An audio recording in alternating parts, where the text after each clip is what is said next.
Hello dear students, in this lecture we are going to talk about Victorian poet and critic Matthew Arnold. In our syllabus, we are supposed to study the function of criticism from the point of view of Matthew Arnold. In essay Function of Criticism at the present time, Matthew Arnold tries to talk about the different functions of criticism. So Matthew Arnold, being a poet and critic, most of his thoughts, most of his critical works, most of critical essays are based on his personal experiences as a poet. So he was born in 1822 and died in 1888. So Matthew Arnold started his literary career as a poet, and later he turned himself into the profession of criticism. So he is widely respected for his works, he is widely respected for his contribution both in the field of literature and in the field of criticism. He is respected as a poet and is also respected as a critic. In the present essay, The Function of Criticism at the Present Time, Matthew Arnold talked about notion of criticism. He also talked about what are the different functions of criticism. So first he started with the notion of lower in rank. So lower in the rank means here Matthew Arnold asserts that, or Matthew Arnold put that criticism is lower to the creation. It means that literary piece or literary work is superior, literary work is more important than the criticism. So criticism is not creative process. For him, criticism is lower in rank. Criticism is inferior compared to the literary piece or literary work. So this essay itself is a major critical document. Here Arnold begins with the basic assumptions, and that basic assumption is that criticism is lower in rank compared to the literature. So this assumption is important in order to understand the notion of criticism or the functions of criticism.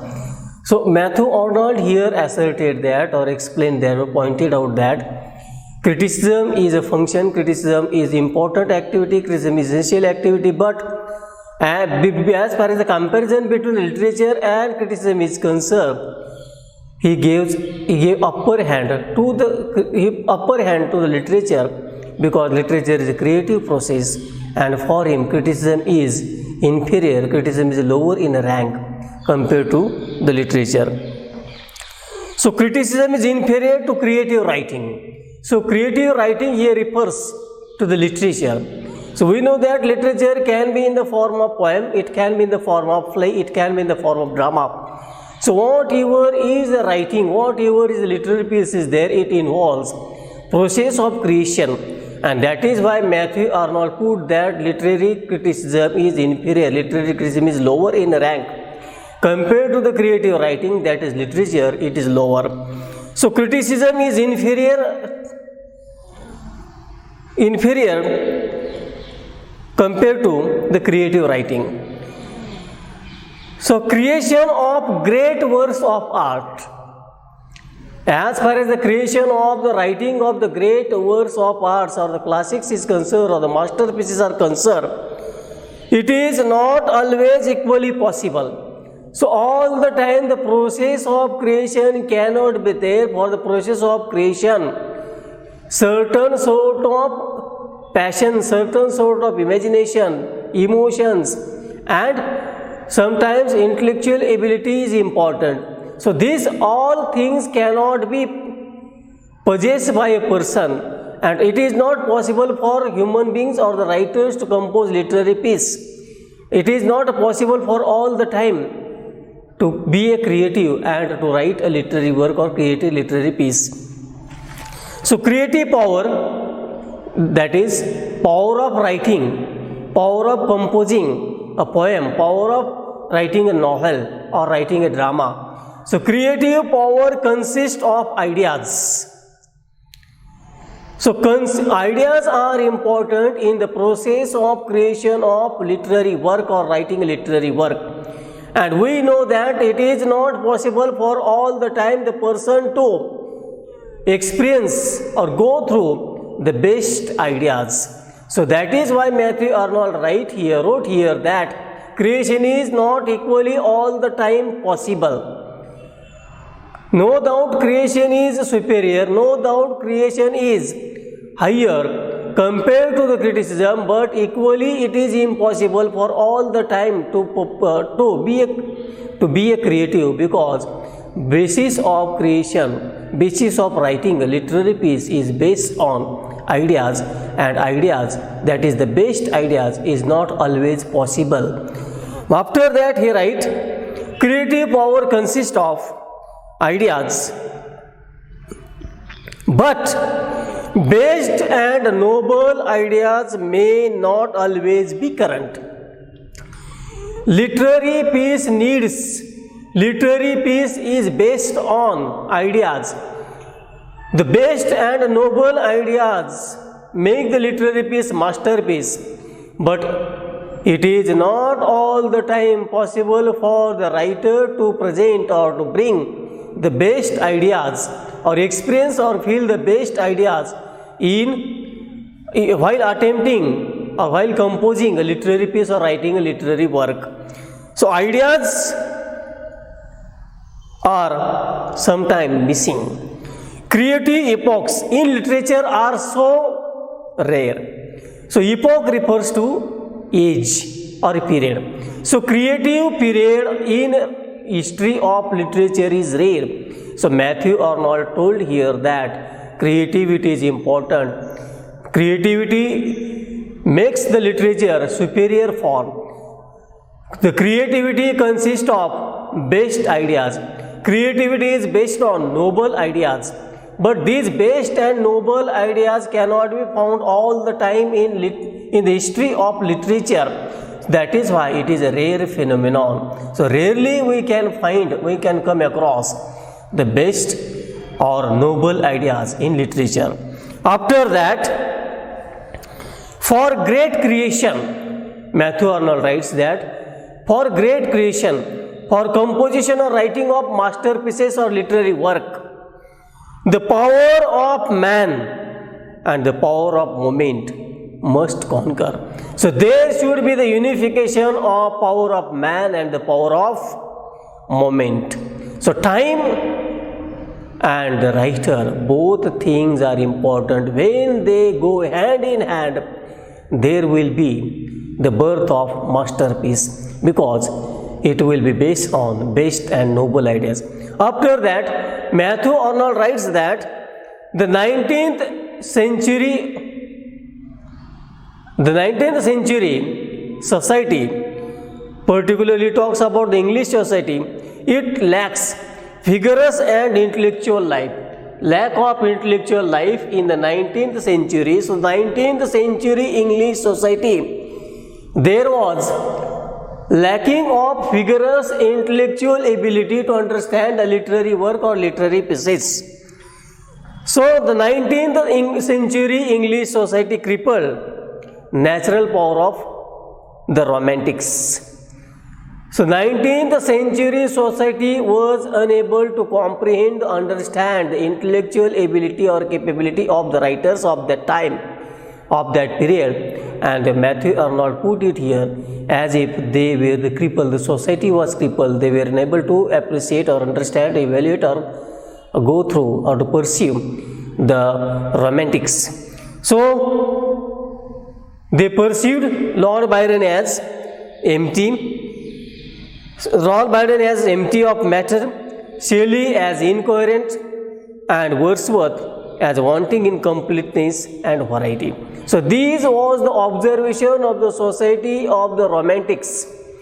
For them, the verse of the Wordsworth, it was wanting in completeness and variety. So for them, the work of Lord Byron was so empty of matter, and for them the work of P.B. Shelley was incoherent. So this was the observation of the 19th century society of the Romantics. Then the third one is power to make the best ideas prevail. So criticism is a tool. Criticism is a power. Criticism is a media through which the best ideas of the writers can be spread, or writers' ideas can be prevailed through the criticism. In earlier discussion, we saw that criticism is inferior than the creation. Literature is superior, criticism is lower in rank. But the criticism is the tool through which the best ideas of the writers, the best ideas that are put in the work of literature can be prevail, can be spread across the globe or to all human beings. So criticism can be enormous service to future creative writers. So those who are going to be in the field of writing, for them criticism is going to serve, and this service of criticism will be enormous. For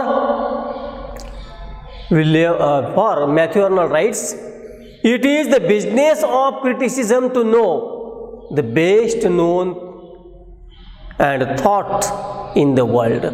So the function or the business of criticism is to know, to understand the best known thoughts in the world.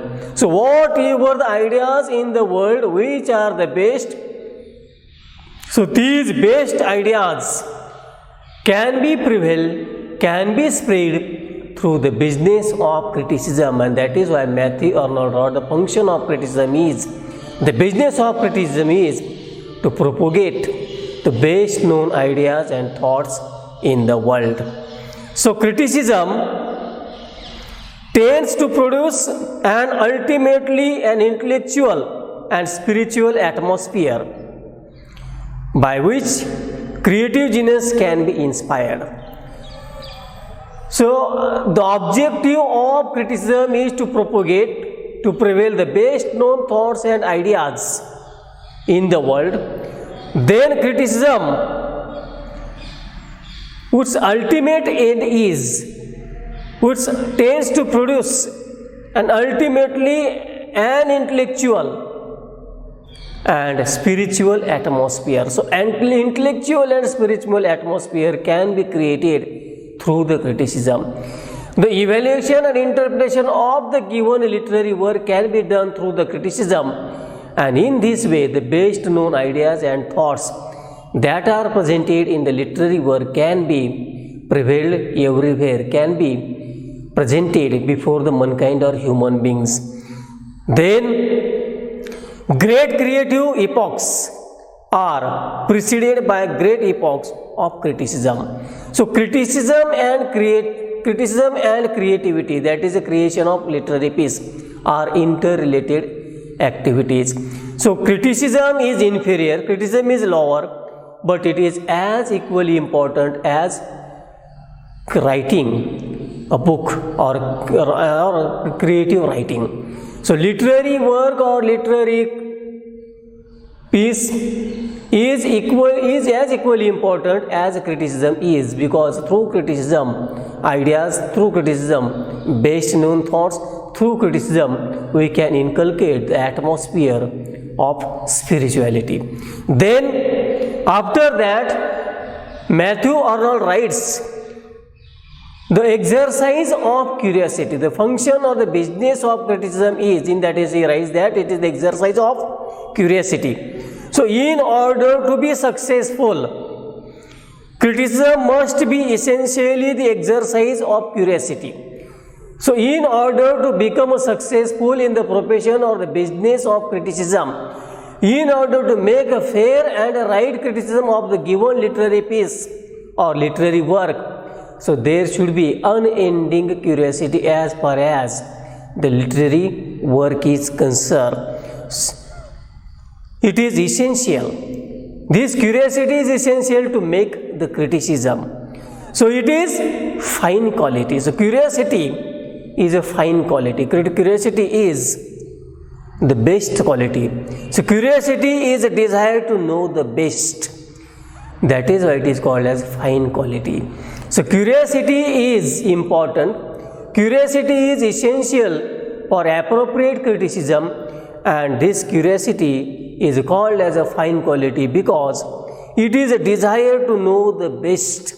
Whatever is the best presented in literary work, the criticism try to find out that best, and this best can be selected, this best can be found on the basis of curiosity. So curiosity in that sense is fine quality. After that, Matthew Arnold writes, criticism must be disinterested. The next point that is given by Matthew Arnold is criticism must be disinterested. So criticism must be disinterested. It must keep aloof from. It must stay away. It must stay away from. It must maintain a distance between. Matthew Arnold writes, the practical view of things. So criticism is a disinterested activity in the sense that the criticism must stay away. The criticism must keep aloof from the practical view of life. It means that the critique or the criticism should not have the practical approach at the time of interpretation of literary piece. So the practical view of life is not good for the evaluation of literary piece. Then criticism must refuse political and practical considerations. So practical considerations and political considerations are not important in the business of criticism. So one should stay away, one should keep aloof from this practical view of life and political considerations, because these political considerations is not going to make the just or fair appreciation or interpretation of literary work or literary piece. So criticism should encourage free play of mind. There should be free play of mind. There should not be biased attitude. We should not have predilections, and our political predilections, political ideology, political attitude and practical view of life is going to hinder the appropriate appreciation of literary work. Then after that, Matthew Arnold added that the function of criticism is to keep men away from self-satisfaction. It is one of the important function of criticism. It tries to keep the men away from self-satisfaction. So it is the function of criticism to keep men away from self-complacency or self-satisfaction. So it must lead men to perfection. So the objective or the function of criticism is to make human beings perfect. The function of criticism is to make mankind or leads human beings towards the perfection, and this perfection can be achieved through the criticism when it is going to be away from self-complacency or self-satisfaction. So criticism should dwell upon excellence and upon the absolute beauty and fitness of things. So while discussing the functions of criticism, we talked about in detail about the function while discussing the topic, the first chapter, the function of criticism, we talked about the criticism must dwell on excellences rather than imperfections. So fault finding is not the function or the business of critic.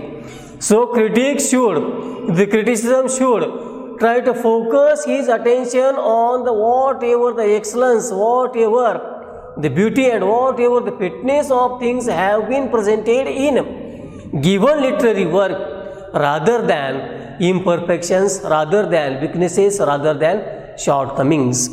Then the next point here discussed by Matthew Arnold is, so criticism is directed upon works of art and life in general.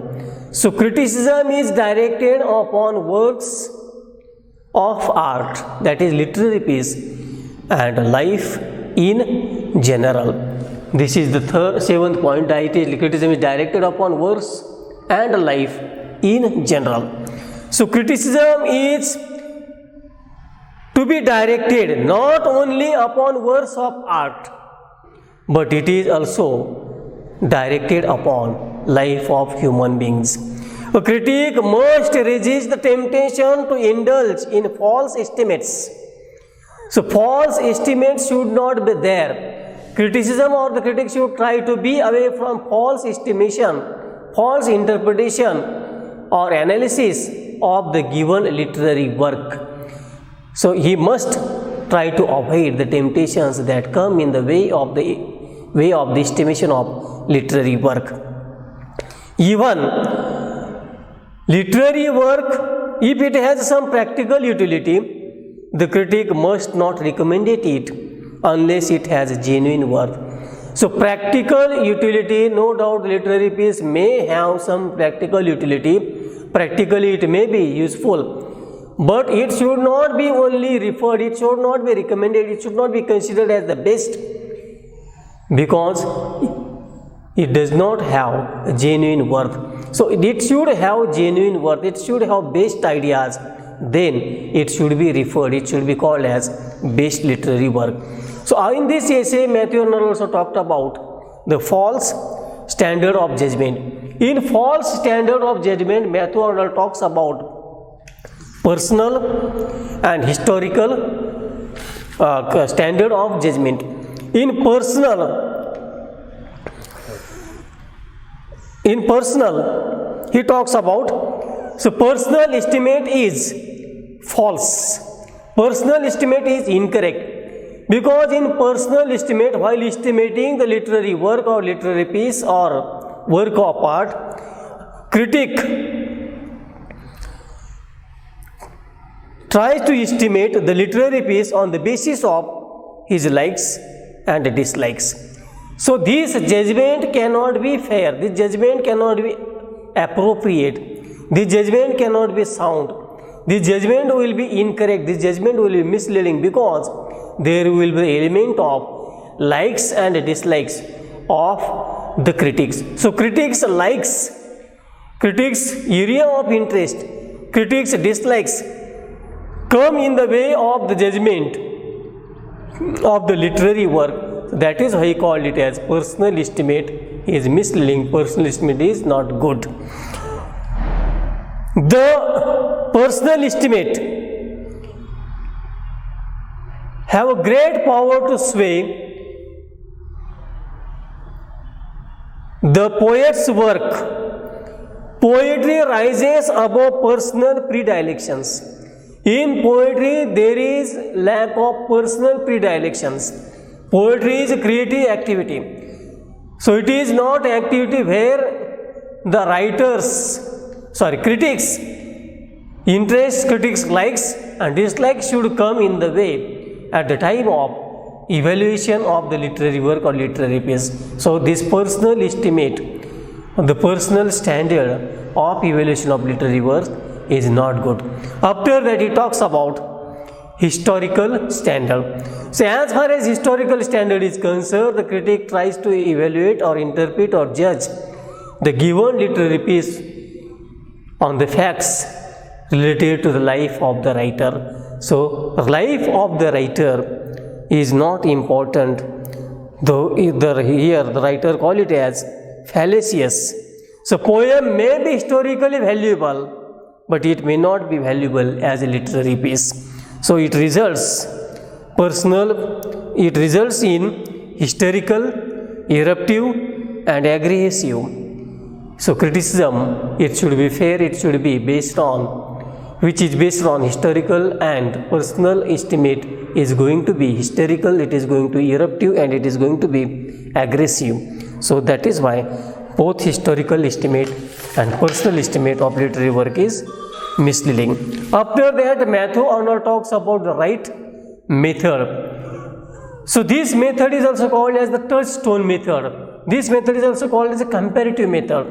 So touchstone method here refers to the process of selecting the lines from the best poets or the writers, and they have to be compared with the lines of the poet or the writers under study. So It is like a touchstone. The lines of the classics, the lines of the eminent poet, lines of the good poets should provide or should stand as a touchstone at the time of interpretation of given literary work or the writer which is under study. So this method is severely criticized because no one is going to determine which poet is good poet or which poet is bad one.